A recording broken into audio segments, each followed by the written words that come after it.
আসসালামু আলাইকুম রহমতুল্লাহি অবরকাতুহু।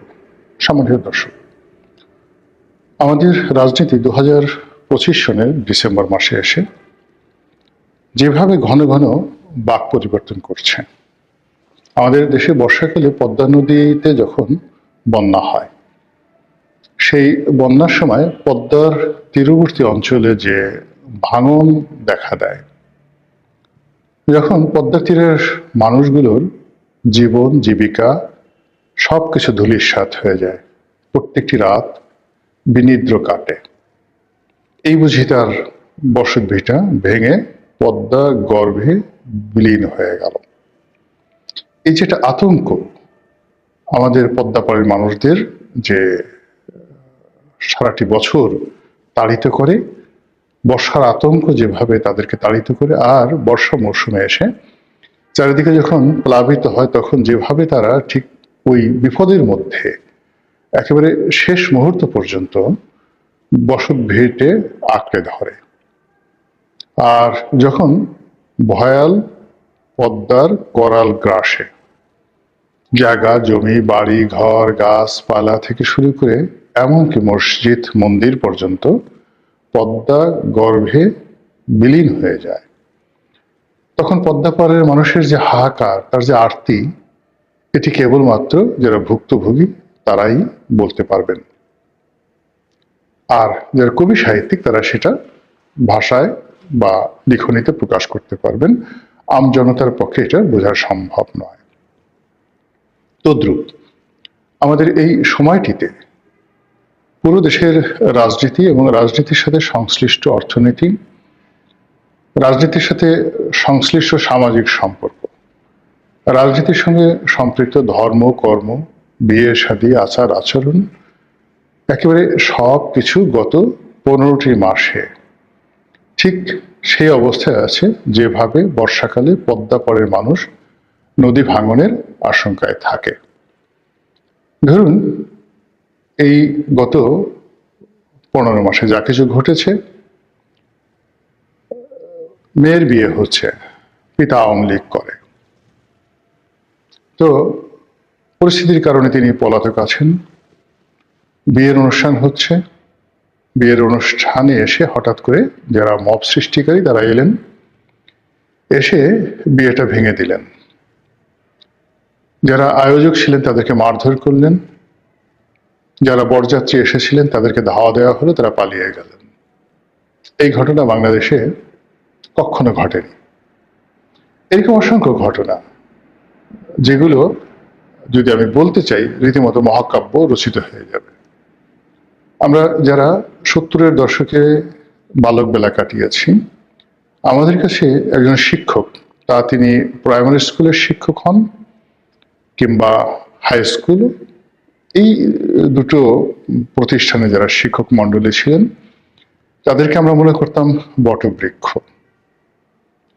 আর কলেজে বা বিশ্ববিদ্যালয়ে আমরা যখন পড়েছি, তখন শিক্ষক মণ্ডলীদেরকে মনে হতো দূর আকাশের নক্ষত্র মণ্ডলী, যাদেরকে ধরা যায় না, ছোঁয়া যায় না, কাছে যাওয়া যায় না, কেবল দূর থেকে তাদের আলোক বর্তিকার যে বিকিরণ, এটাকে অনুভব করা যায়, এটিকে ধারণ করা যায়। কলেজ এবং বিশ্ববিদ্যালয়ের শিক্ষকদের সম্পর্কে আমরা ওই জমানাতে অমনি মনে করতাম। কোন একজন শিক্ষকের সঙ্গে সামনে দাঁড়িয়ে কথা বলা, তারপরে তার বাসায় গিয়ে খাওয়া দাওয়া করা ইত্যাদি, মানে কলেজ জীবনে, স্কুল জীবনে এগুলো কল্পনাই করা যায় না। আর স্কুলে এবং প্রাইমারি স্কুলে এবং হাই স্কুলে যে শিক্ষকদের সঙ্গে আমাদের মমত্ব হতো, সেটা হলো তাদের পিতৃসুলভ আচরণের জন্য। কেউ হয়তো ক লিখতে পারে, তো খটা লিখতে খুব কষ্ট হচ্ছে, তো অনেক শিক্ষক ঠিক পিতার ভূমিকায় বা মায়ের ভূমিকায় কাছাকাছি এলেন। এবং একইভাবে যারা আরবি পড়াতেন, তাদের মধ্যেও ঠিক এরকম পিতৃসুলভ একটা আচরণ ছিল, মাতৃসুলভ একটা আচরণ তাদের মধ্যে ছিল। আশ্রয় দিতেন, প্রশ্রয় দিতেন, শেখাতেন, এবং যার মধ্যে যে গুণাবলীটি রয়েছে, কেউ হয়তো ভালো বাংলা বলতে পারে, কেউ হয়তো ভালো অঙ্ক করতে পারে, কেউ হয়তো খুব ভালো স্পোর্টসম্যান, শিক্ষকরা এই মেধাগুলো প্রাথমিক এবং মাধ্যমিক স্তরে তারা বাছাই করতেন এবং সেইভাবে তাদেরকে প্রমোট করতেন, আমরা সেভাবে দেখেছি। এবং ও কারণে কেউ হয়তো পরবর্তীতে বিশ্ববিদ্যালয়ের শিক্ষক হয়েছেন, ছাত্র থেকে ম্যাজিস্ট্রেট হয়েছেন, এমপি হয়েছেন, মন্ত্রী হয়েছেন, কিন্তু শিক্ষকদের প্রতি সেই শ্রদ্ধাবোধ কখনো যায়নি। কিন্তু এই গত 15 মাসে আমরা দেখলাম যে আমাদের সেই শিক্ষক সমাজকে যেভাবে লাঞ্ছিত করা হয়েছে, অপমানিত করা হয়েছে, তাদেরকে যেভাবে শারীরিকভাবে চড় থাপ্পড় মারা হয়েছে, বেদম প্রহার করা হয়েছে, চেয়ার থেকে তাদেরকে ফেলে দেওয়া হয়েছে ধাক্কা দিয়ে, লাথি দিয়ে, তাদেরকে শিক্ষা প্রতিষ্ঠান থেকে তাড়িয়ে দেওয়া হয়েছে, তাদেরকে পিটানোর জন্য মানে রীতিমতো দাবড়ানি দেওয়া হয়েছে। অনেক শিক্ষক প্রাণ বাঁচানোর জন্য যেভাবে দৌড় দিয়েছেন, পিছনে যদি আপনাকে 10টা শুয়োর কিংবা 10টা পাগলা কুকুর আপনাকে তাড়া করে, তখন মানুষের মধ্যে যে ধরনের একটা প্রাণ ও ভয় তৈরি হয়, গত 15 মাসে এরকম অনেক দৃশ্য দেখতে পাবেন যে আমাদের শিক্ষক মন্ডলীরা ওইভাবে প্রাণ ভয়ে দৌড় দিয়েছেন। এরকম অসংখ্য ঘটনা, আমি শুধুমাত্র একটা জিনিস বললাম, যেটা আমাদের সমাজের যে বিবর্তন, সেই বিবর্তনটিকে একেবারে মানে প্রাগৈতিহাসিক যুগ, যখন মানুষ উলঙ্গ থাকতো, যখন যৌনতার কোনো বাধা ছিল না, তারপরে খাবার দাবারের মধ্যেও কোনো বাধা ছিল না, কাঁচা মাংস খেত মানুষ, এই যুগটিকে বলা হয় প্রাগৈতিহাসিক। মানে যেদিন থেকে ইতিহাস লেখা শুরু হয়েছে তার আগের জমানা, যেটার ইতিহাস আমাদের জানা নেই। আমরা কল্পনা করতে পারি তারা গাছের ডালে শুয়ে থাকতো বন্যপ্রাণীদের আক্রমণ থেকে বাঁচার জন্য, বন্যপ্রাণীর মাংস খেত, কাঁচা মাংস, এবং তখনও অস্ত্র আবিষ্কার হয়নি, পাথর দিয়ে গুটিয়ে গুটিয়ে, লাঠি সোঁটা দিয়ে তারা প্রাণের শিকার করতো। এই যুগটিকে বলা হয় প্রাগৈতিহাসিক যুগ, এবং ওই সময়টা ছিল মাতৃতান্ত্রিক সমাজ। তো আমরা এই গত 15 মাসে আমাদের জীবনের অনেকগুলো ঘটনা ঘটেছে যেটার সঙ্গে কোনো ইতিহাসের মিল পাবেন না। ইতিহাসের আগের যে সেই প্রাগৈতিহাসিক যুগ রয়েছে, সেই প্রাগৈতিহাসিক যুগের বর্বরতা আমাদের এই সমাজে ফিরে এসেছে।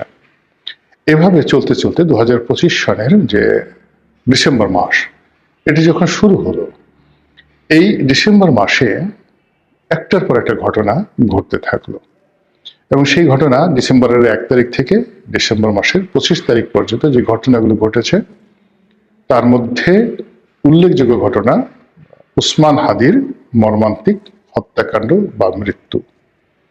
তো এই হত্যাকাণ্ড বা মর্মান্তিক মৃত্যুকে কেন্দ্র করে অন্য যে ঘটনাগুলো ঘটেছে, সেই ঘটনা রেশ আরো বহুদিন যাবে। এরপরে হঠাৎ করে বিএনপির চেয়ারপারসন, ভারপ্রাপ্ত চেয়ারম্যান জনাব তারেক রহমান, তিনি বাংলাদেশে আসার ঘোষণা দিলেন এবং তিনি 25 তারিখে বাংলাদেশে এলেন।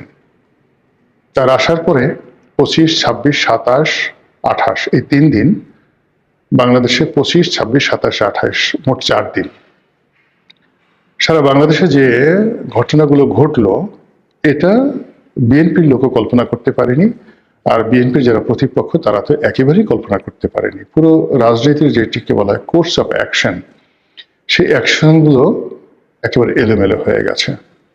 বিএনপির যারা প্রতিপক্ষ থেকে একটা ব্যালেন্স তৈরি করতো যে আমরা বোধহয় বিএনপির সমান, ফলে সেখানে একটা ভারসাম্য তারা মনে মনে তৈরি করে ফেলেছিল। আর বিএনপি যদিও তাদের যারা প্রতিপক্ষ তাদেরকে কখনো রাজনৈতিক শক্তি মনে করেনি, ফলে এখানে একটা চিন্তা চেতনার মধ্যে একটা ভীষণ রকম ভারসাম্যহীনতা। বিএনপির 35% যারা বিএনপির সাপোর্টার, তারা মনে করছেন জামাত, এনসিপি এরা কোনো রাজনৈতিক প্রতিপক্ষ নয়, দলও নয়, এদের কোনো ক্ষমতা নেই, কাজেই তাদেরকে কোনো পাত্তা দেওয়া বা তাদের সাথে সমঝোতা করা দরকার নেই, আমরা এমনিতেই ক্ষমতা চলে আসবো। তারা কেবলই মাত্র কারোর সাথে সংঘাত, দ্বন্দ্ব বা অহেতুক ঝামেলা না জড়িয়ে বর্তমান সরকার যারা চালাচ্ছে তাদেরকে তোয়াজ করে, তদবির করে একটা ইলেকশন অনুষ্ঠানের জন্য সর্বোচ্চ কূটনৈতিক তৎপরতা তারা চালিয়ে আসছিল। তো তারই ধারাবাহিকতায় যখন তারেক রহমান সাহেব আসলেন বাংলাদেশে, এটাও ঘটনা নাকি দুর্ঘটনা, এটি বিএনপির কোনো সিদ্ধান্ত না তারেক রহমান সাহেবের একক সিদ্ধান্ত? এই যে তারেক রহমান সাহেবের বাংলাদেশে আগমন, এটার পেছনে কি ডক্টর মোহাম্মদ ইউনূসের গ্রিন সিগন্যাল, নাকি এটার পেছনে ভারতের গ্রিন সিগন্যাল, নাকি রাশিয়ার গ্রিন সিগন্যাল? এই বিষয়গুলো নিয়ে আলোচনা হচ্ছে এবং এইগুলো নিষ্পত্তি হওয়া খুবই জরুরি। এর কারণ হলো এই বিষয়গুলোর উপরে আগামী দিনের যে বাংলাদেশ নামক রাষ্ট্র, সেই রাষ্ট্রটির শ্রেণী চরিত্র নির্ভর করছে, যেটা বলছিলাম। তো তারেক রহমান সাহেব আসার পর যেটি হলো, রাজনীতির যে ভারসাম্যটি ছিল এই গত 15 মাস ধরে, সেই ভারসাম্যটি পুরো একেবারে 180 ডিগ্রি অ্যাঙ্গেলে উল্টে গেছে। বিএনপির যারা লোকজন রয়েছেন তারা প্রাণান্ত চেষ্টা করছেন এখন তারেক রহমান সাহেবের দৃষ্টি আকর্ষণ করার জন্য, যে রাষ্ট্রীয় প্রতিষ্ঠানগুলো কিংবা ব্যবসায়িক প্রতিষ্ঠানগুলো, কর্পোরেট হাউসগুলো, মিডিয়াগুলো এতদিন এনসিপির তেলবাজি করত, ডক্টর মোহাম্মদ ইউনূসের মনোরঞ্জনের চেষ্টা করত, আর আওয়ামী লীগের বিষোদ্গার করত এবং বিএনপির ব্যাপারে 50-50। তারা এখন ধরেই নিয়েছে যে তারেক রহমান সাহেব প্রধানমন্ত্রী, বিএনপি ক্ষমতায় আসছে, বাকি যে রাজনৈতিক দলগুলো তারা আনাকুম জানাকুম, কাজে তাদেরকে ভুলে গিয়ে একেবারে 100% তারেক রহমান সাহেব বিএনপি বন্দনা, এটিকে এখন বাংলাদেশের সর্বস্তরে শুরু হয়েছে, যা কিনা বিএনপি যারা প্রতিপক্ষ তাদেরকে অপমানিত, লাঞ্ছিত, বিক্ষুব্ধ, ঈর্ষান্বিত করে তুলছে। যারা দুর্বল চিত্তের, বিরোধী পক্ষে যারা দুর্বল চিত্তের, তারা ইতিমধ্যে এলোমেলো হয়ে গেছে, বিরোধী শিবিরে ভাঙন শুরু হয়ে গেছে। এবং আপনারা দেখেছেন যে বিএনপির সঙ্গে যে সকল রাজনৈতিক দলের জোট করার কথা ছিল এবং সে সকল জোটের যারা কর্তা ব্যক্তি, তারা খুব যাকে বলা হয় গর্ব নিয়ে তারা বলছিলেন যে আমরা নিজেদের প্রতীকে নির্বাচন করব, স্বতন্ত্র নির্বাচন করব, এবং আমাদের সাথে আসন সমঝোতা হবে কিন্তু প্রতীক থাকবে। কিন্তু এই তারেক রহমান সাহেব আসার পরে তাদের মনে হচ্ছে যে বিএনপির যে জোয়ার এসেছে, এখানে ধানের শীষের বাইরে অন্য কোনো প্রতীক নিয়ে, সেটা রাজনৈতিক দলের হোক কিংবা স্বতন্ত্র হোক, অন্য কোনো প্রতীক নিয়ে মাঠে দাঁড়ানো যাবে না।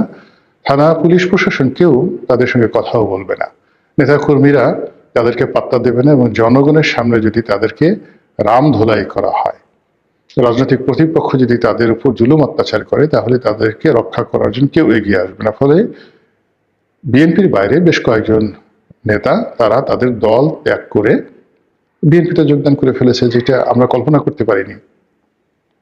আমরা আসন সমঝোতার যে প্রেডিকশন গুলো করেছিলাম গত কয়েক মাস ধরে, যে বিএনপি হয়তো 100 সিট ছেড়ে দিবে, তাদের হাতে সেই 200 সিট রাখবে, কিন্তু সেটা দেখা গেল যে বিএনপি এখন এমন একটা পর্যায়ে চলে গেছে, তারা 6-7টি সিটে ছাড় দিয়েছে, এবং শেষ পর্যন্ত এই 6-7টি সিট থাকবে কিনা তাও মানে সন্দেহের বিষয়। বিশেষ করে আসামা আব্দুর রব, তারপরে মাহমুদুর রহমান মান্না সাহেবের মতো মানুষ কেন যেন এই সময়টিতে বিএনপি থেকে দূরে সরে পড়েছে। তাদের অনেক ক্ষোভ বিএনপির বিরুদ্ধে। অন্যান্য ছোট ছোট যে রাজনৈতিক দলগুলো ছিল, তারা ইতিমধ্যে কেউ পুরো রাজনৈতিক তাদের সত্তা, পার্টি বিলুপ্ত করে তারা বিএনপিতে বিলীন হয়ে গেছেন, আর কেউ কেউ আংশিক, অর্ধেক আছেন আর অর্ধেক বিএনপিতে চলে গেছে। ফলে বিএনপির অভ্যন্তরীণ রাজনীতি এবং জোটগত রাজনীতি, এই রাজনীতিতে অভাবিত ঘটনাগুলো ঘটছে এবং ভারসাম্য নষ্ট হয়ে গেছে। এবং যখনই কোনো একটা জায়গাতে ভারসাম্য নষ্ট হয়, তখন সেখানে হয়তো মানে পাহাড়ের মতো কোনো কিছু একটা উঁচু হয়ে ওঠে, অথবা সেখানে হ্রদের মতো, পুকুরের মতো মাটির দেবে গিয়ে একটা কৃত্রিম হ্রদ তৈরি করে বা একটা ন্যাচারাল সেই জলাভূমি তৈরি করে।